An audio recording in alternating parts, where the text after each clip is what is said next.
يا اهلا بالحبايب. عايز منك اللي انت تكمل الفيديو لحد الاخر وتعمل لايك كده واشتراك ويلا بينا، لان الاحداث بقت اغرب وبكتير. بنشوف فولي وهي بتعيط وبتجيلها واحده ست وبتقول لها ما تعيطيش وامسكي عيونك وكانت بتشوفها، وبعد كده بتروح وراها.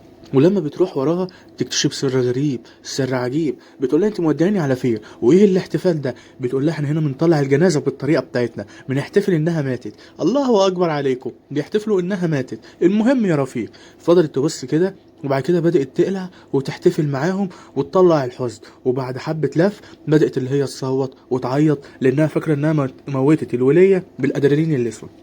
وبعد كده فضلت تعيط شوية كده حلوين.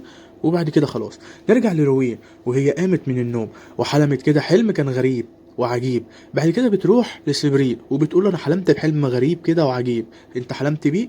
فبيبص لها وبيقول لها برضو انا كلام. فراحت بتقول له طب كويس، انت بتعمل ايه؟ انا عايز اعرف عنك حاجات اكتر بكتير.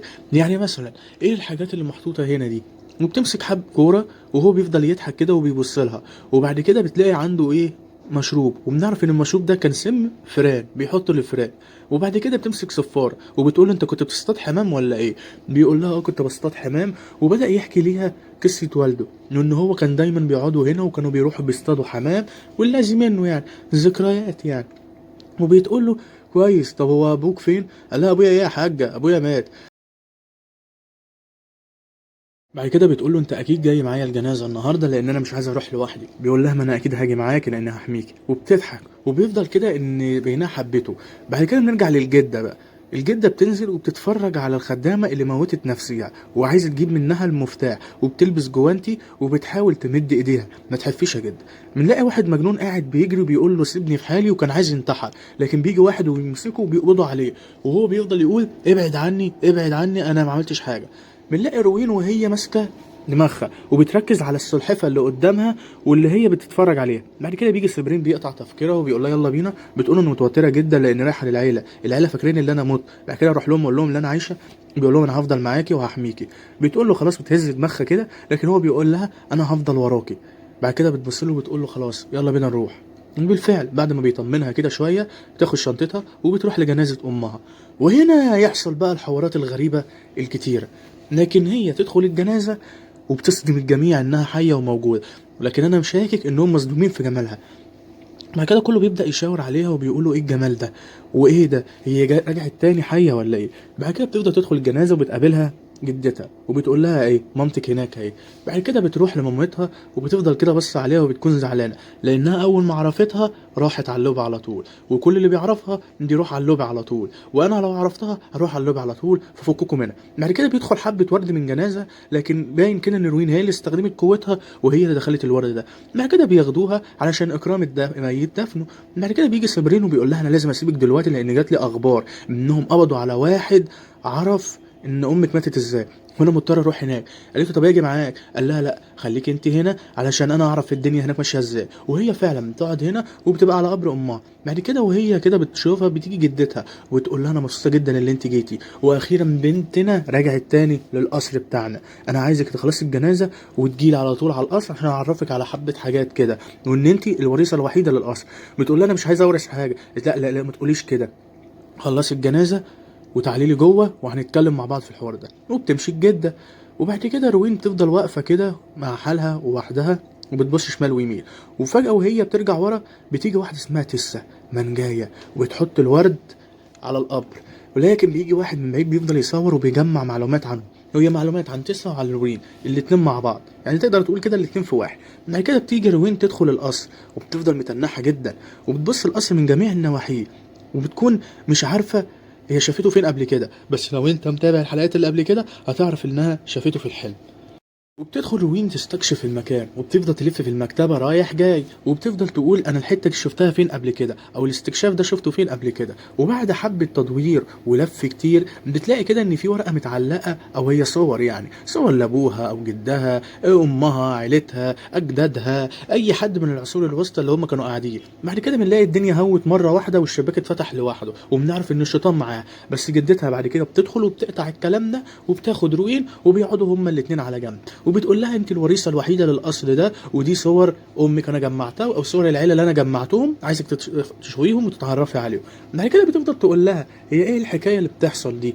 قالت لها هو مفيش اي حكايات، وانت تمام قوي اللي انت رجعت القصر، وعايزك تورثي القصر ده قبل ما خالك هو اللي يورث، لان انت فعليا دلوقتي بنتها بتورثي القصر ده كله. لكن هي بتقول له القصر كبير زي ده ازاي اورثه؟ انا عايز اعرف انا مين. قالت لها انت دكتوره وطبيبه جراحه وشاطره، في ايه اكتر من كده؟ قالت لها انا عايز اعرف انا مين وايه جدتي. فبتقول لها انت كده كده مش هتعرفي حاجه، ولو هتعرفي هتحزني. قالت لها لا جربيني، انا عايزه اعرف ايه الحوار اللي داير هنا.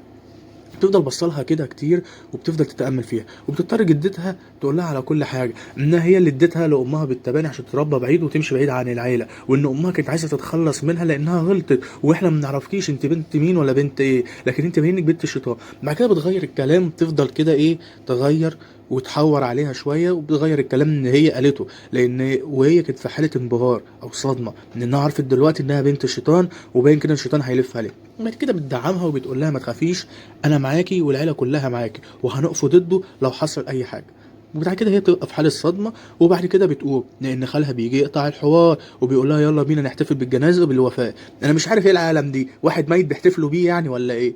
ده ايه يا بعيد اللي انت بتقوله ده؟ بعد كده بعد حوارات كتير بيعرف نفسها اللي هو خالها، وان هو عايز يكلمها على انفراد، لكن جدتها بتقطع الكلام وبتاخده بعيد، وبتفضل يوم واقفه لوحدها. نرجع بقى لسيبرين ولصاحبه، وبيفضلوا هما الاتنين بيتكلموا مع بعض، بيقول له ان الراجل بيقول ابعد الشيطان وفي حاجات غريبه بيقولها، عايزك تيجي تكشف عليه.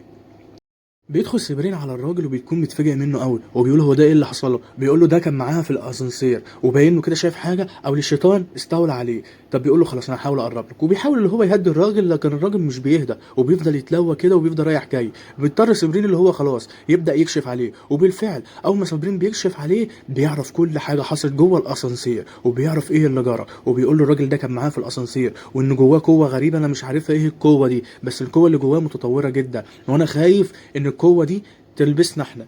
فبيقول له طب هنعمل ايه؟ قال له خليه كده تحت المراقبه لحد ما نشوف. ومنلاقي الراجل مره واحده بيروح وبيجي، وهو بيبقى متفاجئ الحركات اللي هو بيعملها. بيقول له شكل الراجل ده مش هيكمل معانا، ده شكله هو هيموت. وفعلا الراجل بيطلع على اللوبي، وبنلاقي اللي الشيطان بيطلع وبيضحك لهم وبيغادر، وبيعرف سيبرين ان هو الشيطان.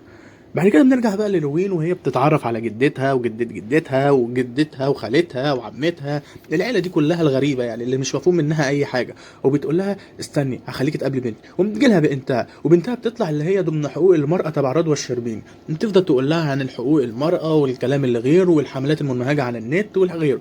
بعد كده روين بتقول لها وانت بتاعت الحقوق المراه اللي كنت عامله حزب؟ قالت لها انا اللي عامله حزب انه لازم كل حق مراه تاخد حقها. مش عارف انا ليه قلت الكلام ده، بس حسيته اللي هو هينفع في الفيلم. بعد كده خلصنا الكلام ده، بتيجي بقى واحده تانية وبتعرفها بنفسها انها صاحبه امها لزم، وبتفرح بيها روين وبتاخدها عشان هي زهقت من قعده العيله الغريبه دي او التعرف العائلي الاغرب منه. بعد كده بتعزمها صاحبه امها على مشروب. مشروب ايه ده؟ هو القصر بتاعها اللي انت قاعده فيه.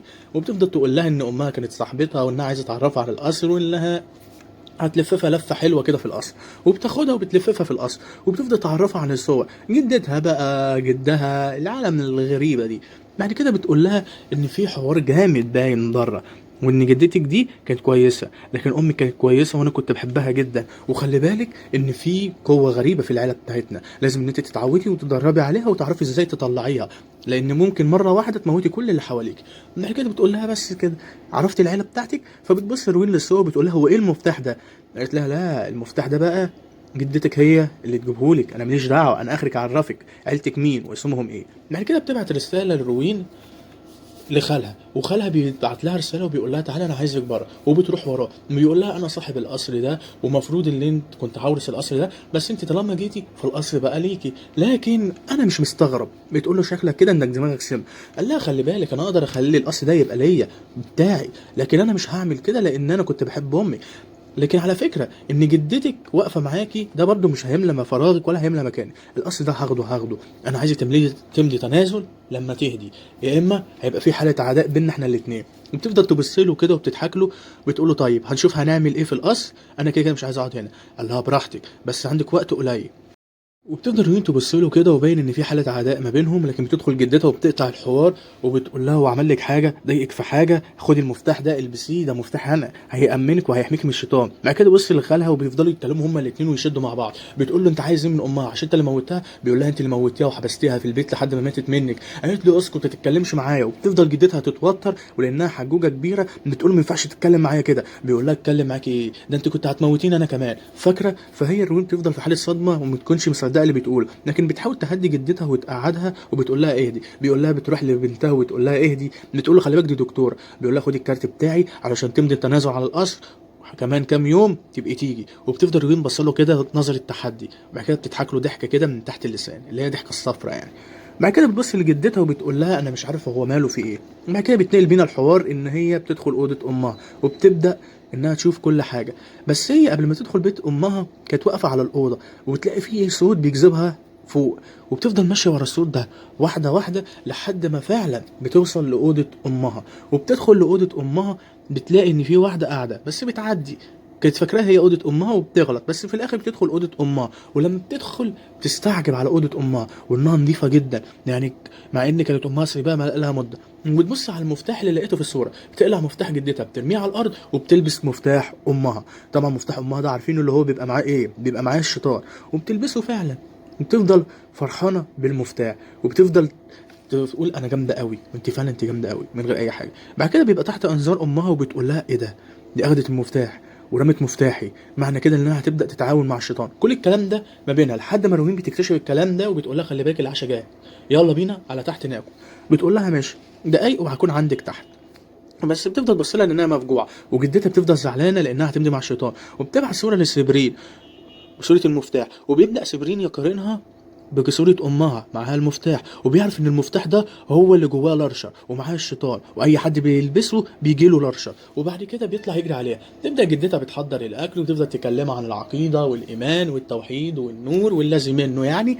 وبعد كده بتقول لها لازم اللي انت تتفقي معايا علشان نقضي على الشيطان ده، والشيطان مش هنعرف نقضي عليه لو انت موجوده، لازم تموتي. وهوب ترمي عليها لمبه جاز. بعد كده بتفلت، وبعد كده بتفضل اللي هي تطلب المساعده لكن مفيش اي مساعدات والبيت بيتحرق. قالت لها لازم تموتي لان طول ما انت موجوده هنا احنا هنموت، لازم دي عيله او سر العيله يندفن معاك. وبتطلع السكينه وخلاص قربت اللي هي تقتلها وهي بتكون واقفه خايفه، لكن وهي جايه تقتلها راح فيها سبرين. بيفضل سبرين باصص لها كده وبياخد هو الحوارات دي كلها وبيفضل يرجع كده حبه حلوين.